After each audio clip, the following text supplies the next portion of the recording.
Pessoal, não se esqueça de deixar o seu like, de se inscrever no canal e de ativar o sino de notificações. Olá pessoal, a paz do Senhor para todos. Estamos começando aqui mais um programa de Jesus, o Verbo de Deus. E hoje, domingo de Páscoa, eu gostaria de trazer uma palavra preciosa para o seu coração. Essa palavra se encontra no Evangelho segundo Lucas, capítulo 24, e dos versos 1 a 5.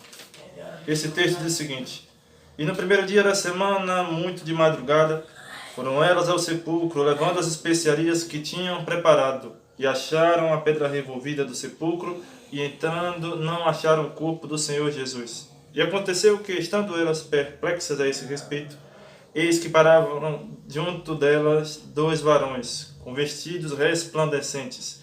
E estando elas muito atemorizadas, e abaixando o rosto para o chão, eles lhes disseram: Por que buscais o vivente entre os mortos? Então, hoje, neste domingo de Páscoa, eu gostaria de tratar com vocês acerca do seguinte tema: a ressurreição, a maior notícia da história. E hoje eu quero trazer para vocês, com base nesse texto, 4 lições que nos mostram o porquê a ressurreição do Senhor Jesus é a maior notícia, o maior fato eloquente da história. Mas, em primeiro lugar, é o maior fato eloquente, a maior notícia da história, porque pelo estado de alma dos discípulos. No versículos de 1 a 5, diz que os anjos apareceram e disseram para as mulheres: Por que buscai o vivente entre os mortos? Elas foram ao sepulcro e encontraram o sepulcro vazio, a pedra estava rolada, revolvida. E então a alma ficou perturbada dentro de si. E eles simplesmente não esperavam ou não pensavam que tal fato pudesse acontecer. E então os anjos dizem para as mulheres: Por que buscai entre os mortos aquele que está vivo? Ou por que buscai o vivente dentre os mortos? Então, a primeira lição, o primeiro fato contundente de que é a maior notícia da história é pelo fato de eles não pensarem na possibilidade da ressurreição. Mas o segundo lugar, diz o texto também que a esperança deles havia se perdido. O versículo 21 diz que eles não esperavam o remidor de Israel, mas já era o 3º dia e Jesus não tinha ressuscitado. Então, a esperança deles havia se perdido, eles não esperavam mais que Jesus pudesse ressuscitar. Eles estavam agora desesperançosos. Mas o versículo 38 e 41 nos diz que a mente deles estava dominada pela dúvida. Jesus chega a dizer o seguinte: Por que pensai, estáis perturbados, e por que sobe esses pensamentos em vossos corações? E não crendo eles ainda, por causa da alegria, tendo maravilhado, eles estavam duvidosos, eles duvidavam do fato inconteste que Jesus havia ressuscitado. Havia dúvidas em seus corações. Mas também o texto diz que apesar dos testemunhos das mulheres, eles não creram. O versículo 11 diz que as suas palavras lhe pareciam como desvariam. Eles não acreditaram no testemunho das mulheres. Mulheres essas que tinham ido ao sepulcro vazio e não tinham encontrado o corpo e viram a pedra rolada, e os anjos, os dois anjos que estavam protegendo esse local, diante desse testemunho, os discípulos não acreditaram. Eles não creram no testemunho dessas mulheres.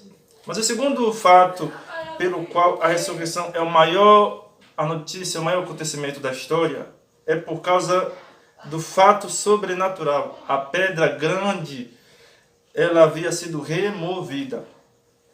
O versículo número 2 diz que acharam a pedra removida do sepulcro. Foi algo sobrenatural, foi algo extraordinário. Simplesmente elas acharam a pedra removida, e removida sem intervenção humana.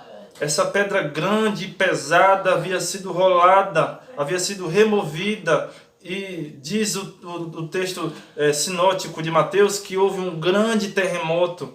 Então foi um fato sobrenatural que também marcou, também foi uma evidência poderosa da ressurreição do Senhor Jesus. Mas também, em terceiro lugar, pelo encontro de Jesus com seus discípulos.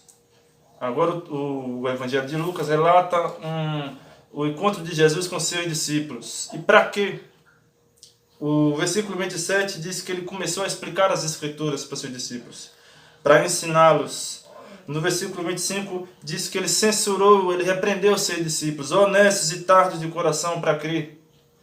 E também para recordar os seus ensinamentos. O versículo 44 diz que ele disse: essas são as palavras que vos disse quando eles estavam convosco, de que o Cristo convinha de padecer e ressuscitar no terceiro dia, mas também para incumbi-los de serem testemunhas às nações. O versículos 47 e 48 diz que para que o nome dele pregasse o arrependimento e a ressurreição a todas as nações, começando por Jerusalém, mas também para prometer a eles o Espírito Santo. Versículo 49 diz: e eis que sobre vós envio a promessa de meu Pai, ficai, pois, em Jerusalém, até que do alto sejais revestidos de poder.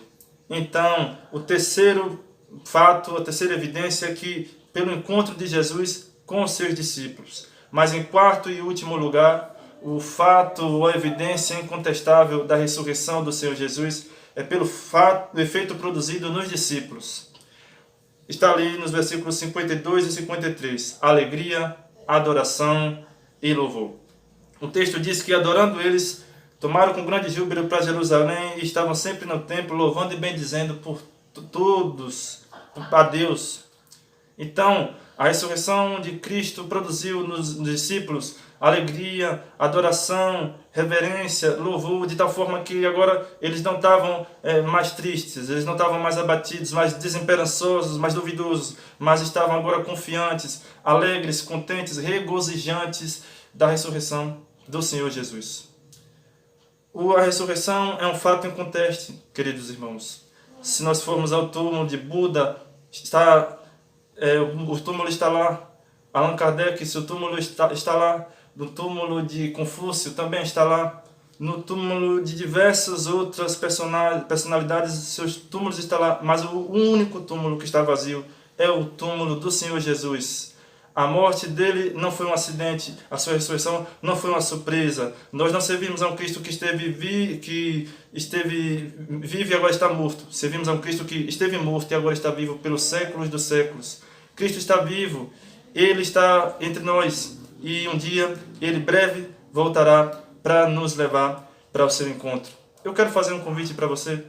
Procure a igreja evangélica mais próxima da sua casa para que você possa permanecer com outros irmãos, para que você possa crescer no conhecimento e na graça e na esperança da vinda gloriosa do Senhor Jesus. Eu quero orar por você nesta hora.